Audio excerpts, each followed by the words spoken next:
ایک خاص وجہ یہ ہے کہ ہم نے قرآن کو نہیں پڑھا، ہم نے اپنی تاریخ کو نہیں پڑھا۔ ہمیں اور آپ کو اگر کسی چیز کا ایکسپیرینس ہوتا ہے کہ اس مرض کا علاج کیسے کیا جاتا ہے، ظاہر بات ہے ڈاکٹر وہی سب سے زیادہ مہنگے ہوتے ہیں جن کے پاس ایکسپیرینس زیادہ ہوتا ہے۔ ایکسپیرینس چاہے ان کی تعلیم سے آئے، چاہے ان کو ایکسپیرینس بار بار ایکسپریمنٹ کرنے سے آئے، ظاہر بات ہے وہ کیوں مہنگا ہے، کیوں وہ اسپتال بڑا ہے یا کیوں وہ ڈاکٹر بڑا ہے، کا صاحب وہ فوراً مرض کو پکڑ لیتا ہے اور اس کا علاج کر دیتا ہے، اور سٹیک اور صحیح دوا جب مریض کو دی جاتی ہے تو یقیناً شفا آسانی سے ملا کرتی ہے۔ یہ اصول ہے۔ لیکن ہم اور آپ چونکہ قرآن مقدس کو خالی چوم کے اپنے گھر کی اونچی جگہ پہ رکھ دیتے ہیں، اور جب رمضان شریف میں بھی کوئی حافظ صاحب قرآن شریف سنائے تو 26 منٹ والی تراویح ڈھونڈنے کے لیے اپنی موٹر سائیکل پر بیٹھ کے نکل پڑتے ہیں۔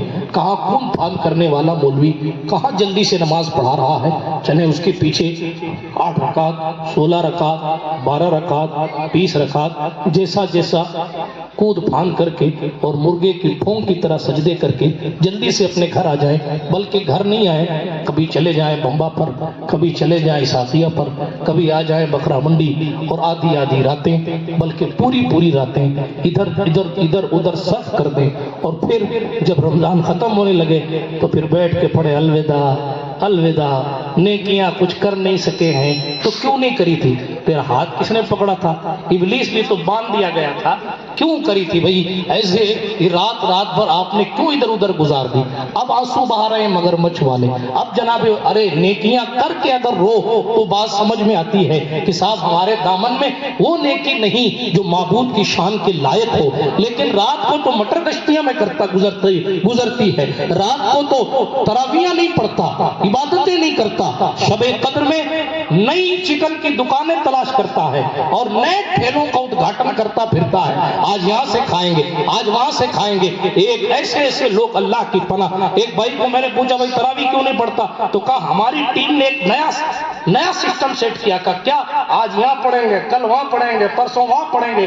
تو مفتی اعظم ہے تو کیا ہو گیا لوگوں کو؟ اللہ اکبر، کن ہنگاموں پر بات کی جائے، لیکن رونا یہ ہے کہ ہمارے اور آپ کے پاس قرآن مقدس ہے، لیکن اس کے باوجود ہم یہ وہ کتاب ہے جس کو قرآن نے خود کے بارے میں خود کو شفا کہا ہے۔ پوچھو علماء کرام سے، اللہ پاک نے فرمایا یہ شفاء للناس ہے، یہ لوگوں کے لیے نصیحت بھی ہے، یہ لوگوں کے لیے شفا بھی ہے۔ میں عرض کر رہا تھا اگر آپ کو پہلے کسی بیماری کا پتہ ہو تو اس کا علاج کرنا آسان ہوتا ہے، اگر آپ کو کسی مصیبت سے آپ پہلے کسی مصیبت کو جھیل چکے ہوتے ہیں تو پھر اس مصیبت کو فیس کرنا آسان ہوتا ہے، اور آپ ہنسی کہتے میں بہت پرانا ہوں، میں ان چیزوں کو پہلے سے دیکھ چکا ہوں، اور دودھ کا جلا بھی چھاچ کے پھونک کے پیتا ہے۔ لیکن جناب والا ہم نے قرآن نہیں پڑھا، نہیں معلوم بنی اسرائیل جلے کیسے تھے، ہم نے قرآن نہیں پڑھا، نہیں معلوم بنی کنعان پر گزری کیا تھی، ہم نے قرآن نہیں پڑھا اس لیے پتہ نہیں کہ قوم صالح قوم سمود کے ساتھ ہوا کیا تھا۔ ہم نے قرآن پڑھا ہوتا تو ہمیں اور آپ کو پتہ چلتا کہ یہ جتنی بے بسیوں کا انتظام کیا جا رہا ہے، بدر کا معرکہ بتاتا ہے کہ جنگیں نہ تلواروں سے جیتی جاتی ہے، نہ طاقت سے جیتی جاتی ہے، نہ بھیڑ سے جیتی جاتی ہے، نہ بم سے جیتی جاتی ہے، نہ جنگ حکومت سے جیتی جاتی ہے، جنگ جیتی جاتی ہے تو اللہ کی مدد سے۔ بے شک سبحان اللہ، نعرہ تکبیر، نعرہ رسالت، عظمت قرآن مجید۔ وَلَقَدْ نَصَرَكُمُ اللَّهُ بِبَدْرٍ، اللہ نے تمہاری مدد کی ہے بدر میں، تب جیتے ہو تم۔ وَأَنْتُمْ أَذِلَّةٌ، تم تو بے سر و سامانی کے عالم میں تھے۔ کوئی اگر نیوکلیئر بم دکھا کے یہ کہہ رہا ہے کہ ہمارے پاس ہے اس لیے ہم جیتیں گے، یہ تو ابو جہل اینڈ کمپنی نے بھی کہا تھا دیکھو اتنے اونٹ ہمارے پاس ہے، اتنے ایکسٹرا اونٹ ہیں کہ ہم دعوتیں کھا رہے ہیں اونٹوں کو کاٹ کے، لیکن کون جیتا؟ غور فرمائے آپ، طاقت تو دشمن کے پاس تھی۔ وہ چائے والے بھائی صاحب، اللہ تمہیں پردھان منتری بنائے، بہت بار پلا چکے ہو، بہت بار پلا چکے، بس کرو درود شریف پڑھیں اللہم صلی علی سیدنا جد الحسن والحسین وعلی آل سیدنا جد الحسن والحسین وانزلوا المقعد المقرب انک یوم القیامہ۔ عرض یہ کیا کر رہا تھا کہ مصطفیٰ کریم علیہ السلام کی امت میں ہو، ذرا سا پلٹ کر پیچھے دیکھیں کیا چیز تھی جس نے بدر میں ہم کو جیت دلائی۔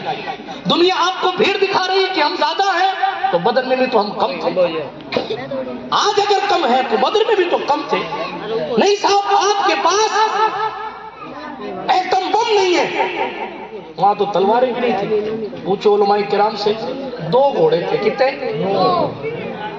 6 زر ہیں۔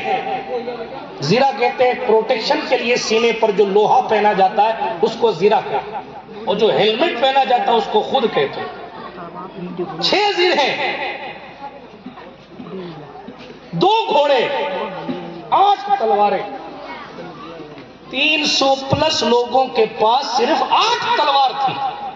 کس چیز سے لڑ رہے تھے بھائی صاحب؟ نہ پیٹ میں کھانا تھا،